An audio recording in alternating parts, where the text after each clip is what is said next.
কাতি বিহু কঙালী আজিৰ দিনটোতে ঘৰৰ গোটেইকেইটা পথাৰখন চাবলৈ ওলাই গ'লো কিয়নো এই সময়টোতে পথাৰৰ ধানৰ আগমনি বা পথাৰত কিমান শস্য হৈছে তাৰ খবৰ লোৱা হয় তাকে চাবলৈ আমি চাৰিটা ওলাই গৈছিলোঁ কিন্তু পথাৰৰ চাৰিওফালে সেউজীয়া ধাননি পথাৰখনি দেখি মনটো এনেই ভাল লাগি গ'ল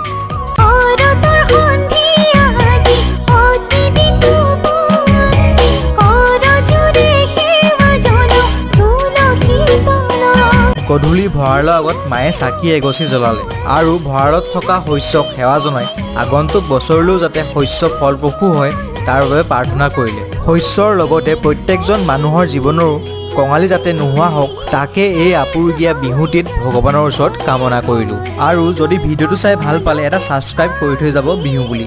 আহিছোঁ